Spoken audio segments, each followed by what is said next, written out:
lacrosse ball mobility for your upper back. So here I have lots of different balls and we'll work through them. I have a single lacrosse ball. I have 2 lacrosse balls called a peanut. They're taped together. I have a softball, and then I have an even bigger ball that's really comfortable too. So these all have different uses. So if you're using a single lacrosse ball, I'm aiming to target the muscles of the spine, and I'm only going to do a small section of the spine at a time. So you can go up and down, you can go side to side, and you're trying to just break up adhesions, you're breaking up tension and spasms so that it can get the blood flow, and then you move on. I don't encourage long times on this. You just want to get in there, get some mobility, and let your body heal from allowing that blood flow to get in there. So with that said, you're going to get on your back, applying a little pressure with that lacrosse ball. I like to start at the top, and here you could just go side to side, very gentle. You can go up and down. This one's a little harder. You also don't want to lose that lacrosse ball, but you can find those spots and go up and down. The other thing I like to do is once I find a spot that's real tight and I've held it there for a few seconds, then I can also move the arm. And so as I hold that position and I've got pressure on that nice tight spot, then by moving my scapula, it breaks it up and gets better blood flow into that area too. So you can go up and down with your arm. You can go side to side and maybe then get some motion in it that way too. So you're just trying to access different parts of the muscles and demanding that blood to flow in there.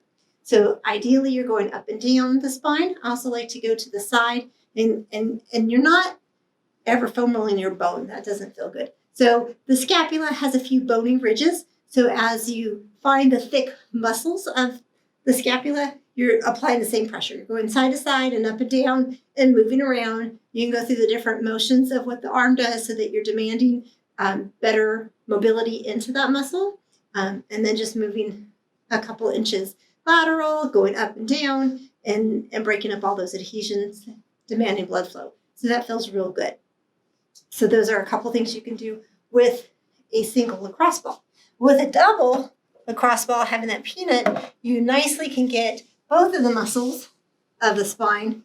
And again, you're going to start at the top, and then you just roll a couple inches at a time until you go all the way down the spine, and that feels really nice. You continue to do that until you get to the base of the thoracic spine, so you're not going to go further than the ribs. So here you want to safely get mobility in your spine, stopping at the ribs, not into the low back. Some people have bad low backs, and if you continue on, then it's bad news. Here I have a nice softball. Now softballs are great because as you get in different angles, that is harder to get into, and the smaller lacrosse balls kind of disappear, and that loses its value or intensity. What I like to do with the softball is you're finding those nooks and crannies of that shoulder so you can get into that armpit, getting behind those muscles there and working that spot.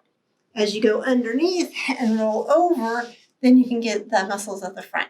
So if I do this for this arm here, you can see that it's easier to have a bigger ball than a smaller ball because it just kind of disappears.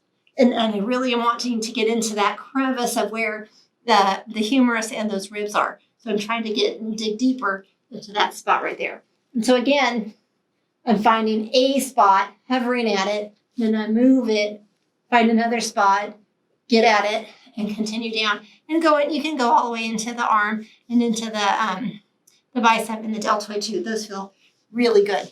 Now, if you have a much bigger ball, this is real helpful as well. You can go up against a wall and work the whole pec on the front. You can turn to the side and do the lat, and you're just applying that pressure, having the wall and the ball, so you're getting lots of mobility in tight spots that just don't typically get that blood flow to get in there, and you feel fantastic afterwards. So you want to apply enough pressure that you're getting in there, but not too much pressure that you're bruising anything and causing damage. So enjoy all this mobility work and do this on a regular basis.